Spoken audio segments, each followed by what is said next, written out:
In 1 year, at the largest self-storage company in America, the people moving in were paying $12.80 a square foot.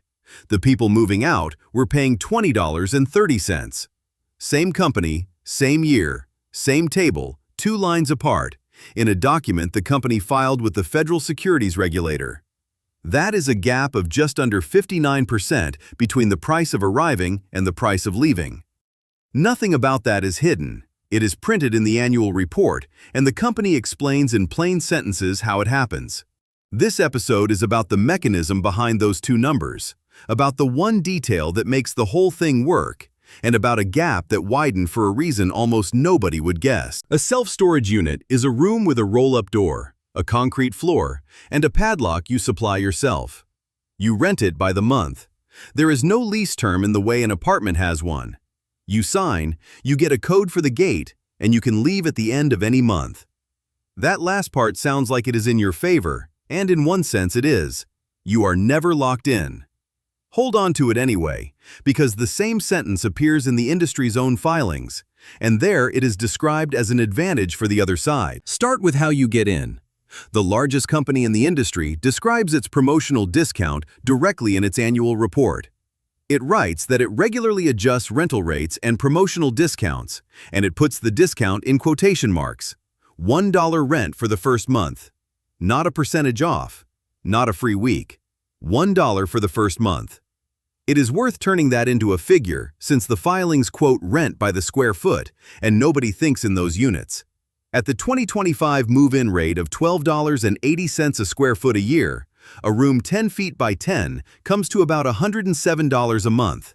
So the first month is a discount of roughly 99% on that room. And I am spelling out the assumption because the document does not. The size is mine, the rate is theirs, and a different size gives a different answer. Those discounts are not small in total. Across the company's comparable properties, promotional discounts given came to just under $57 million in 2025, and were $64 million the year before that, and $66 million the year before that.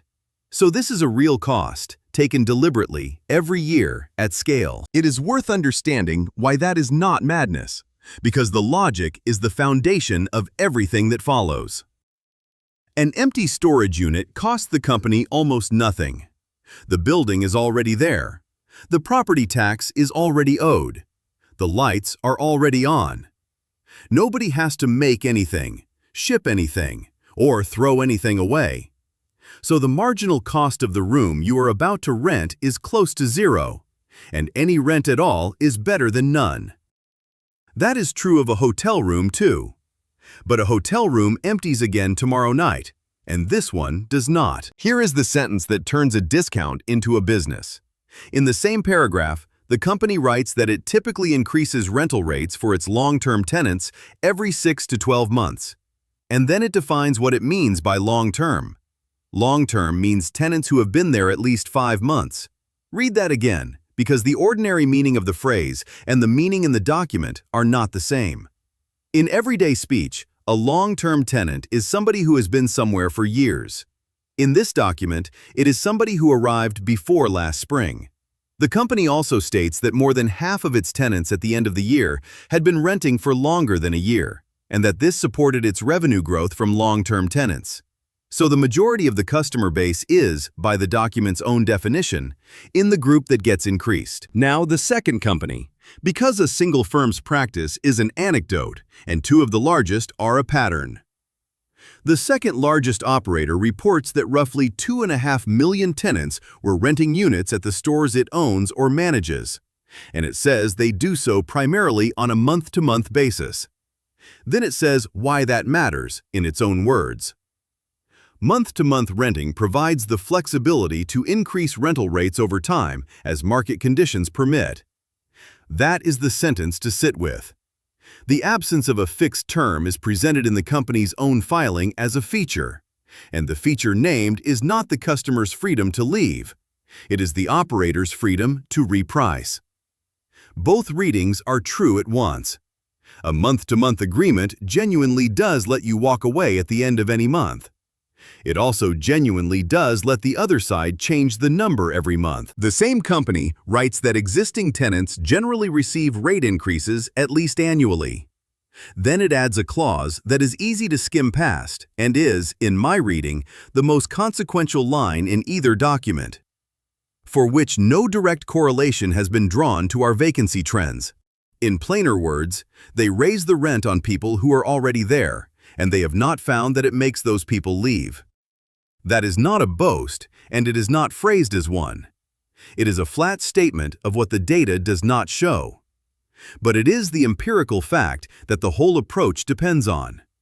If raising rates on sitting tenants emptied the building, the strategy would end in a quarter. The documents do not explain the reason, so this next part is my inference and not theirs, and it is worth marking clearly as that.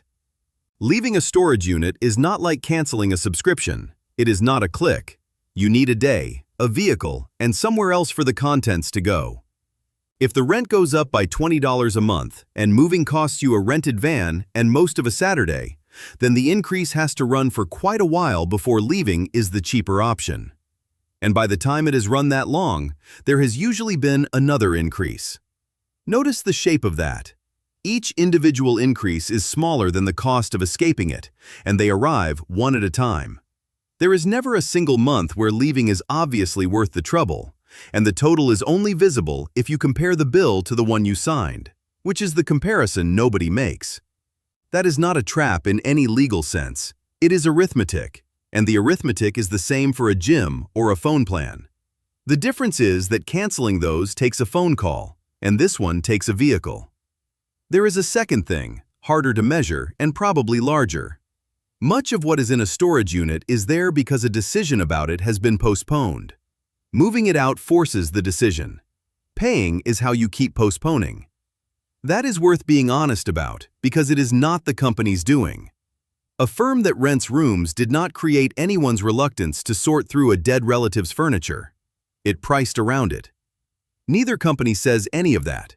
I am saying it because the number in their filings has to have a cause, and this is the one I find most likely. Some scale, so the mechanism is not mistaken for a local practice. The largest company held interests in 3,171 facilities at the end of 2025, amounting to 229 million net rentable square feet in 40 states.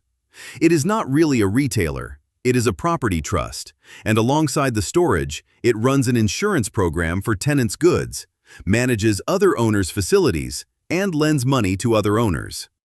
The second company, as mentioned, has around 2.5 million tenants across the stores it owns and manages. These are the two largest firms in the industry, and neither of them is the industry. Thousands of facilities belong to small operators who file nothing, and none of them appear in these documents. Back to the table this episode opened with. Among tenants who moved in during 2025, the average annual contract rent was $12.80 a square foot. Among tenants who moved out during the same year, it was $20.30. Now the limit on that, stated before anyone builds an argument on it. Those are two different groups of people. The mix of unit sizes in each group can differ, and smaller units cost more per square foot than larger ones. So the gap is not one person's rent going up by 59%, and this episode does not claim that it is. What can be said is narrower and still striking. The people walking out of the building were, on average, paying substantially more per square foot than the people walking in, at the same company, in the same year. And the company's own explanation of its results says why.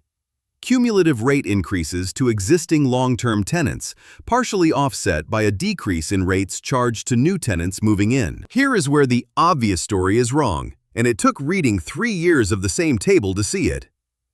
The natural assumption is that the gap has been widening because increases on sitting tenants have been getting more aggressive. The numbers say the opposite. The rate paid by people moving out has been drifting down, not up. It was $21.06 in 2023, then $20.59, then $20.30. The rate paid by people moving in fell far faster. $15.50, then $13.69, then $12.80. That is a drop of about 17% in 2 years. So the gap widened mostly because the price of getting in collapsed, not because the price of staying accelerated. The company is explicit about why it cut entry prices. It says demand softened, occupancy slipped, and in response, it lowered move-in rates to stimulate move-in activity. That is, a company competing hard for new customers while quietly repricing the ones it already has. Both halves are in the same paragraph. If entry prices fell 17% in 2 years, you would expect revenue to fall with them. It did not. The realized rental income per occupied square foot across comparable properties was $22.44 in 2023, $22.43 in 2024, and $22.54 in 2025. 3 years essentially flat. That is the machine working. New customers arrive cheaper every year, and the base they arrive into is being raised often enough to hold the average still. The revenue line is calm, and the thing underneath it is not. Occupancy across comparable properties averaged 92% in 2025, down 0.4 of a percentage point on the year before. That is the figure the discounting exists to protect. A storage building with empty rooms has costs that do not care whether the rooms are full, so the cost of a vacancy is close to the whole rent, which reframes the dollar. The first month at $1 is not generosity, and it is not really marketing. It is the price of not having an empty room, paid once, against a tenancy the filings suggest will average well over a year. It also explains why the discount survives a downturn. When demand softens, a hotel drops its nightly rate and gets 1 night back. A storage operator drops its first month and gets a tenancy that outlives the discount several times over, and which will be repriced along the way. The weaker the market, the more sense the dollar makes. That asymmetry is unusual enough to state plainly. In most businesses, cutting the entry price during a slump means selling the same thing for less. Here, it means buying a stream of future increases at a discount on the first payment. The margin tells you what kind of business this is. Gross margin on comparable properties before depreciation was just over 75%. That is a physical business with land and steel and roofs running at a margin you would expect from software.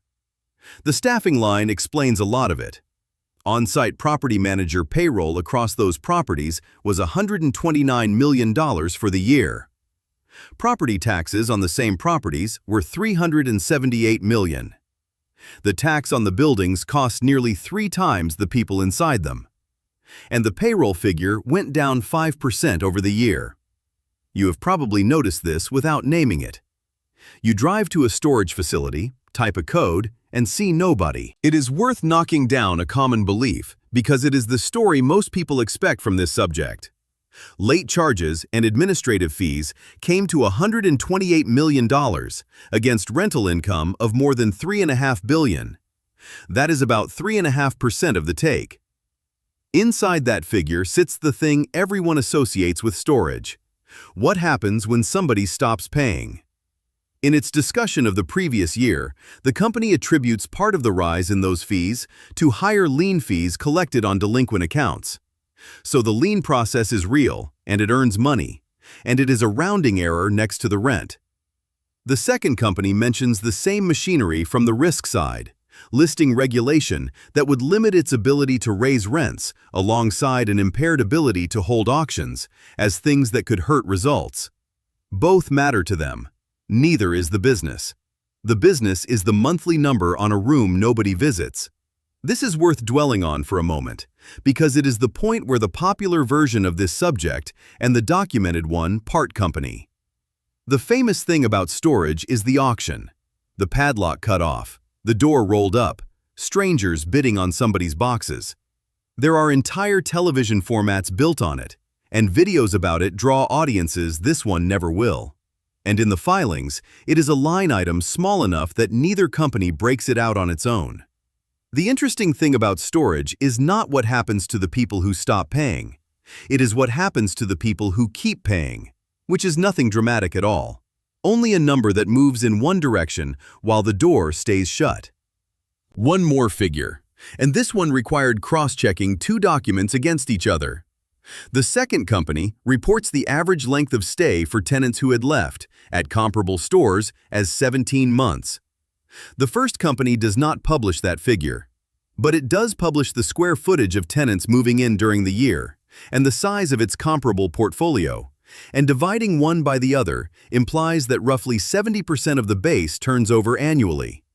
70% a year is a stay of about 17 months. That calculation is mine, not theirs, and I am flagging it as mine.